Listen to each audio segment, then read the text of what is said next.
অবশেষে আমি অক্ষয় কুমার এবং টাইগার শ্রফের বড়ে মিয়া ছোটে মিয়া মুভিটা দেখলাম। তো মুভিটা কেমন আজকে জানাবো আমি এই ভিডিওর মাধ্যমে। তো আমি উজ্জ্বল, আমার চ্যানেল ইউজে ইনফরমেশন। আজ থাকছে বড়ে মিয়া ছোটে মিয়া মুভির সমস্ত রিভিউ।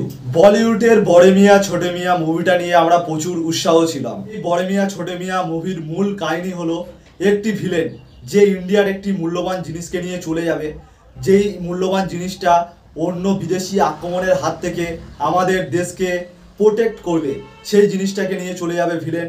এবং সেই জিনিসটাকে ফিরিয়ে আনার জন্য বড়ে মিয়া ছোটে মিয়াকে একটা মিশন দেওয়া হবে। তারা কিভাবে সেই মূল্যবান জিনিসটাকে ফিরিয়ে আনে এবং তার সাহায্যে যে সকল অ্যাকশানগুলো হবে, যে সকল সিনগুলো রয়েছে, এই হলো মুভির মূল কাহিনী। মুভির কাহিনী একদম সিম্পল, তেমন কোনো কিছু মাথা ঘামাতে হবে না।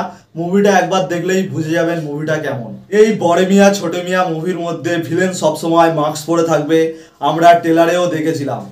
এবং মুভির মধ্যেও সে মাস্ক পরে আছে। এবং সে মাস্ক কেন পরে থাকে, সে কি তার চেহারা লুকিয়ে রাখতে চায় নাকি তার সাহায্যে কোনো শক্তি পায়, এটা হলো মুভির একটা টুইস্ট। এই মুভির আর একটা টুইস্ট হলো অক্ষয় কুমার এবং টাইগার শ্রফের একটা ফাইটিং সিন রয়েছে। তারা দুজন দুজনের সঙ্গে লড়াই করবে। তারা দেশের সেই মূল্যবান জিনিসটা আনতে গিয়েছে, তারা দুজন দুজনের সঙ্গে কেন লড়াই করছে, এটাও মুভির একটা বড় টুইস্ট রয়েছে।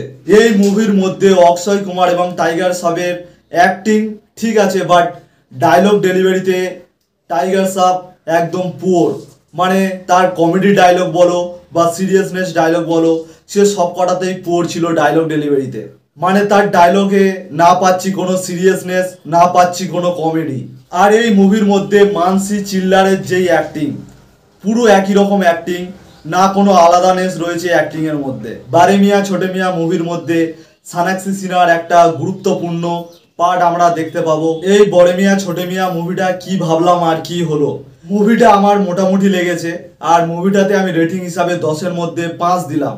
আর যারা যারা এখনো এই মুভিটা দেখেননি, অবশ্যই হলে গিয়ে মুভিটা দেখতে পারেন, মুভিটা ভালো লাগবে। আজকের ভিডিওটা এখানেই শেষ করলাম। ভিডিওটা ভালো লাগলে অবশ্যই একটা লাইক করে দেবেন।